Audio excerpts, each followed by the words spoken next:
Let's talk some sports, baby. Taken by Iguodala. Iguodala to Curry. Back to Iguodala. Up for the layup. Oh, blocked by Jones.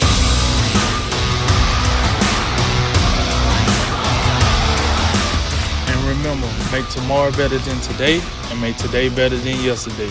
And you know what we gonna do. We gonna holler at you until next time, baby. Welcome to A Drink of Wisdom with Jay Wise and Nathan Drinkard. I'm your host, Cody Ward. Thanks for spending some of your time with us tonight. As a reminder to all our listeners, besides being on all your favorite podcast platforms, A Drink of Wisdom is also on YouTube with each show segment available. Head on over. If you like what you hear, well, we'd appreciate you hitting that subscribe button. What's going on, guys? Happy Friday. Hey, what's going on, everybody? I want to wish everybody a happy Independence Day. I know we're a bit early, but still want to get that out of the way. And but you know what it is. It's the drink, it's the wisdom, and it's the beard as well. Let's get it. Let's talk some sports, baby. Hey, happy 4th of July to everybody. You know what it is. We up in the building. Let's roll, baby. Let's do it. In episode 79, the NBA bubble schedule is set. Some players still aren't sold on the bubble. And could we see a second NBA bubble take shape? Well, we're just bubbling with excitement to tell you about it. But first, Kate, we begin tonight with a long-awaited NFL free agency signing. Former NFL MVP Cam Newton is heading to the New England Patriots on a one-year deal. Newton was released by the Panthers in March after the team elected to go a new route with Teddy Bridgewater and new head coach Matt Rule. Newton took considerable time letting the free agency frenzy sort of come and go. The one-year deal is only for his minimum salary of $1.05 million, but does have some incentives up to $7.5 million. Newton figures to start soon, if not right away, over Brian Hoyer and Jared Stidham.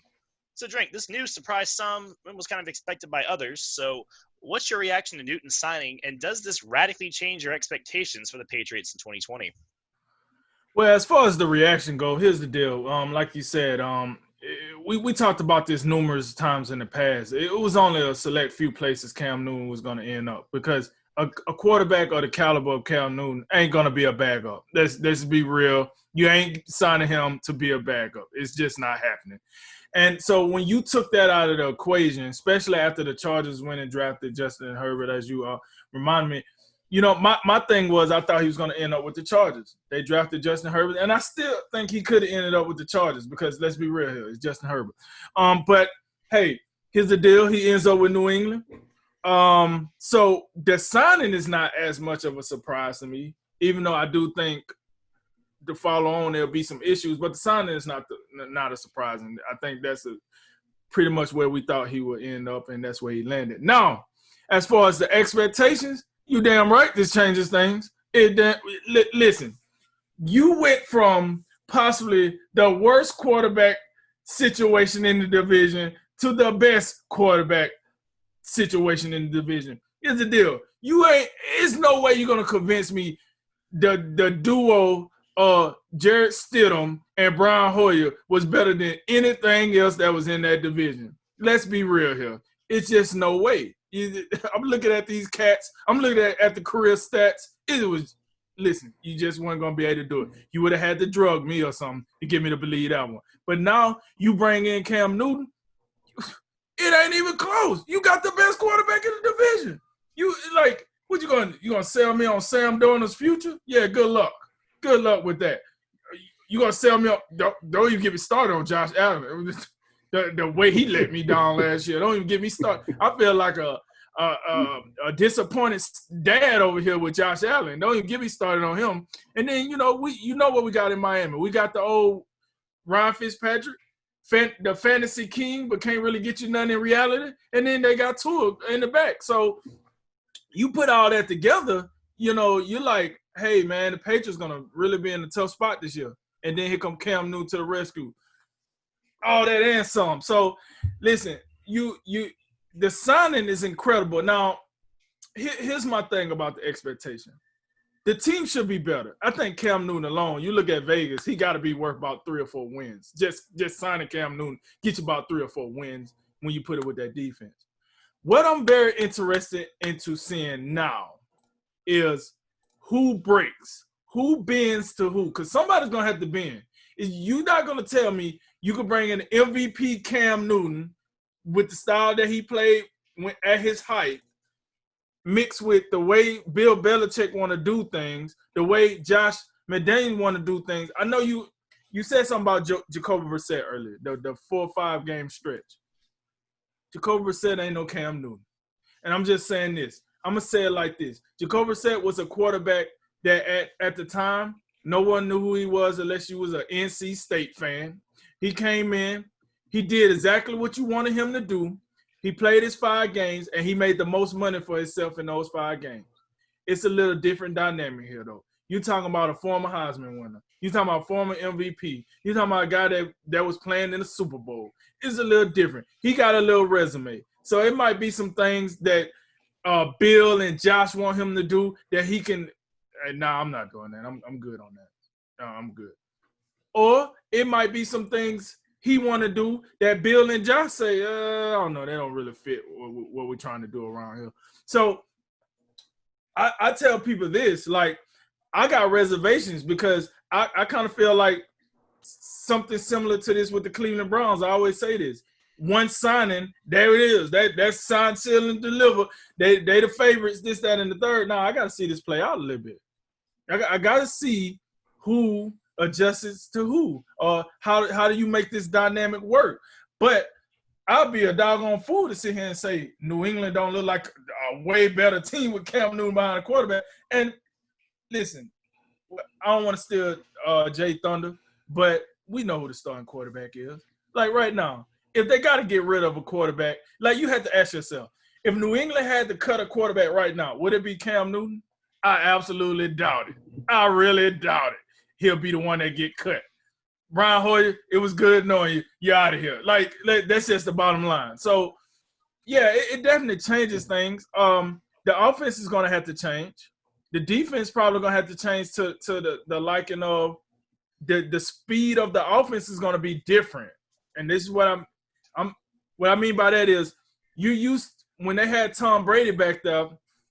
Tom Brady play a more slow, methodical type of game. So your defense might get some – not last year, Tom Brady, but you get what I'm saying. Like, when he back there, you get a slow, methodical game, and, you know, the defense get a breather, boom, boom, boom. Cam Newton might play a little more up pace. He likes to run the ball. You know what I'm saying? He's the home run king. He want to throw it down the field. You know, you mess around with Cam Newton, he gets a good connection. He one of those guys that 2-play drives. You know what I'm saying? Because he loves to throw the deep ball. Now defense coming back out there. That's a dynamic that I really didn't want to get into. I just want to throw that out there. But, I mean, if this works, and everything that I said happens in reverse, they actually do get along. They actually do change the scheme. Cam Newton don't come in there talking about I'm Cam Newton. Well, this is over. Listen, right now, as we speak right now, I tell you, I have Buffalo as the favorite. Not because of Josh Allen. Let's be real. But I have him as the favorite because of everything around Josh Allen. When you go from Sean McDermott to the defense, to the running backs, to the wide receivers, to the offensive line, everything around Josh Allen to me is phenomenal to get you to the next level. Can Josh Allen get to the next level? That's what we got to see. But until I see Cam take over the division like we think he's going to take over, I got Buffalo as the favorite. But before this, yes, to me, New England was the walking mat. They was my Fitzpatrick was going to be, you know what I'm saying? Like that, Fitzpatrick was going to do him bad. You know what I'm saying? I felt like even Sam Darnold was going to be out here, oh yeah. You know what I'm saying? But now, Cam Newton, they changed that up. So I got to put some respect on their name. But to answer your question, my reaction was pretty on the signing. And, yes, expectation has really ramped up. I'm pretty sure the Patriots have moved up in odds this year for the 2020 season. After Tom Brady left in free agency, it became pretty clear very early that the Patriots made the most sense for Cam Newton when we also knew that the Panthers were also heading into a different direction. And the two teams that we referenced quite often were the Chargers and the Patriots. And we know what happened with the Chargers.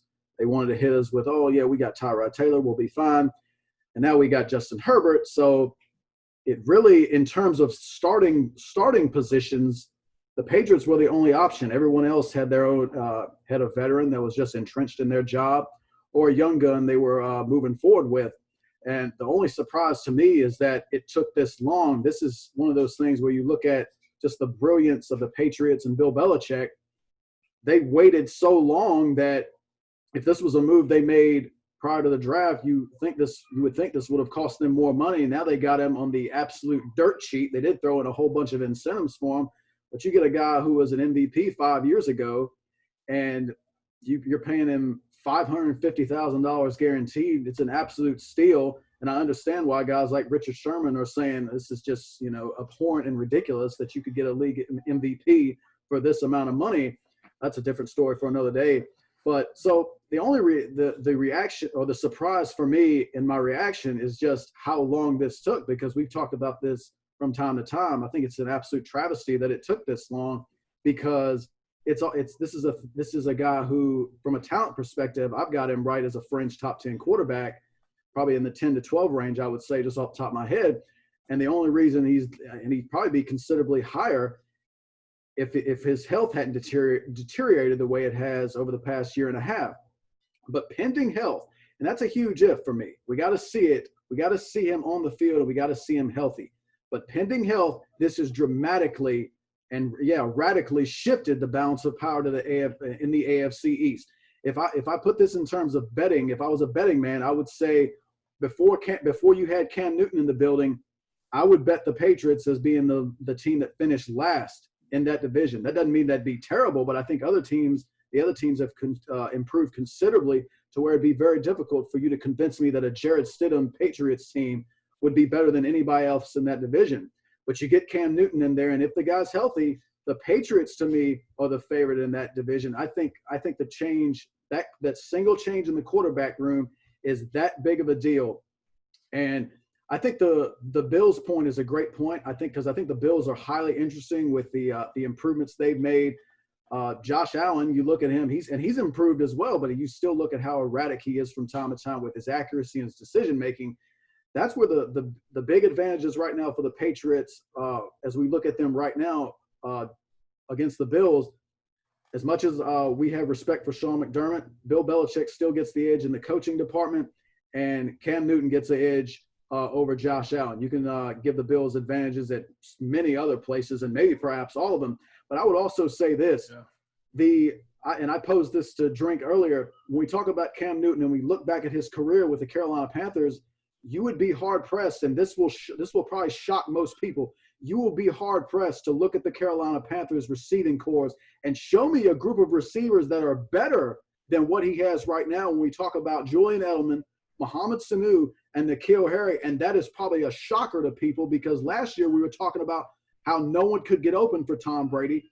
Things will be different this year, trust me, because Sanu and Harry are going to have full off seasons to get ready for a full season. Remember, Edelman was banged up from time to time last year. You had Sony Michel cleaning up his foot this offseason. Oh, don't forget about these two underrated guys. David Andrews coming back at center, James Devlin coming back at fullback. Those guys will matter in the running game. I think they get back to that this season. I think Cam Newton, it's not going to be a situation where Cam Newton and you see him all of a sudden not run the football at all. His legs will still be a factor, especially in the red zone. These are big deals to me. To me, the Patriots are the best team in this division. Hold up. Bring that back. You know what it is. I gotta state something that we ain't stated yet, though. You named all those impact players. I got you. But you missed a very, very important position when it comes to this, and that's tight end. That's right. And that's why I confined my comments to the wide receiver core. You're right. Let's talk about this a little bit. Here's the deal. Cam Newton had the luxury of having one Greg Olsen his whole, tenure with Carolina. Pro Bowler, all pro, all that and some. If you wrapped up all three or all four of the tight ends that the Patriots have on the roster, they ain't give you Greg Olsen on his worst day. So right. What I think that matters, because when you're out of place and you're out of sorts, usually that's when your muscle memory or what you used to, that's when you rely on that. That's kind of like when when you're doing something and you're tired, you're just kind of walking through it. You don't even remember you did it. It's just your body kind of carrying you, right? So Cam Newton don't have that right now. He don't have that guy, that blanket, man, I ain't feeling it today. Julian Edelman, yeah, but I think one hit, he's out of here. I honestly think he's about done. He's about at wit's end. He's tired of this bull crap. And you know Cam Newton is good for one of them joints over the middle a little too high. He needs some milk. That's gonna happen. That's tough. So, you've got Julian Edelman as Brandon Cooks' cousin right now. That's tough. No. See. Whoa. That before you put that on, right? Brandon Cooks is a walking concussion. But he's young and he's a walking concussion. Okay. Edelman is on the back end of his career. Like, he's getting old. That's what I mean by him. Like, he don't want to take too many of these hits no more. Like, I'm about to be out of here. His boy ain't here. He probably ain't as motivated as he once was. That's what I mean by him. Brandon Cooks, totally different situation. That's, you know what I'm saying? That's a disability claim right there waiting. But with no tight end on his Patriots roster, it makes me wonder, like, let me backphrase. They do got tight ends. With no good tight ends on his roster, it makes you wonder, like, what would he do with the Matt Lacoste and the Ben Watsons and all that. So that is a hole that I do think needs to be looked at when we talk about how phenomenal, and with the offensive line coming back, the running game being a running game, and this wide receiver core, I'm not arguing with that. This is by far the best wide receiver core Cam Newton has played with since he's been in the NFL. But he don't have the what he's used to when I look at that tight end. So that's one thing. If I'm New England, I look at that. Hey, David Njoku, he out there. I'm just saying, he asked for a trade. Yep. That's a big body guy you might want to look into. Just about O.J. Howard.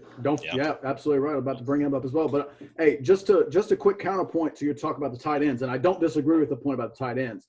You could probably add up their career receptions, and they're probably not what Greg Olsen had in his worst season. I'd get the research department on that. But listen, couldn't you make the argument that, and this is not a knock on Tom Brady, but couldn't you make the argument that Cam Newton's mobility and ability to extend plays automatically makes every receiver and tight end better because they're going to have more time to get separation? Well, that makes your offensive line better, to be honest. That makes your offensive line look good too. And it take pressure off the run game. Because now you don't have to, we got to run the ball this well in order to open up stuff. No. Cam Newton is a runner. Yeah. I think some of that was the problem they were having last season. Like, when a guy like Tom Brady, and Tom Brady's adept at moving inside the pocket. That's not to say he can't move at all. But, generally speaking, you're going to have to go 3-step drop. Everything's going to have to be on time. Defensive backs knew that they pressed up repeatedly last season. Guys couldn't get open. It's going to be tougher for pass rushers to get on Cam Newton, again, assuming health. But it's going to be tougher for them to get on top of him. He's going to still have that mobility to get outside the pocket, extend plays. That's going to give all of his receivers extra time to get away from defensive backs. Bill's going to call up Cleveland and get that third-round pick they lost in the filming scandal somehow and getting Njoku. I want to bring up, we talked about it before the show real quick. Newton had that 8-game stretch in 2018 before he got hurt. He was under North Turner's new offense, and they were transitioning to a much more short pass-oriented game, similar to what Daniels and New England runs. Cam was 78. He had 78% adjusted completion, good for 7th in the league at the time. He was 10th in a passer rating. He is 15-4 touchdowns and interceptions. He was 12th. He had 12 sacks. Was 27th in the league, and he was pressured just 32% of his dropbacks. So, I think the Patriots offense might fit Cam more than some people would think. Because like you said, Drinking, the first thing you think of Cam Newton, you think, mobile, big rocket arm on him, but when he's been presented with these newer offenses, like y'all said too, when you talk about the age, the more he ages, the more he's going to have to transition away from that. This isn't going to be just super Cam running around, jumping over fools and whatever. Like, he's going to have to transition this kind of offense, and who better to put him in this system? When I brought up, you talked about Jacoby Brissett, I was just bringing up that they did go 3-1 with him during Brady's 4-game suspension for Deflategate or whatever that nonsense that was. They were 3-1. They beat 2 playoff teams, and they had to transition to a much heavier run-oriented offense. And we even see the Patriots at their best, they're running the football. With Sony Michel, Devlin, whoever else, they work that play action, the short pass, the running. That's when they're at their best. That's what they want to do. So I think Cam might transition better than some people could think. And I wanted to bring up his contract real quick. We were talking about the robbery that it is, that base salary of just $1.05 million, which is the minimum for someone with 9 years of service, only $550,000 guaranteed. He does have a $700K roster bonus per game, and the incentives are $5.75 million total. So you said $7.5 million if he gets up to that, which is robbery for an NFL MVP. Like Sherman took a similar sort of contract, when he did his own with San Francisco, but it wasn't like this disparity. But that does give the Patriots a $4.24 million quarterback room, which is third lowest in the league behind Jacksonville and Cincinnati, who are paying all their quarterbacks and making less than $1 million per year.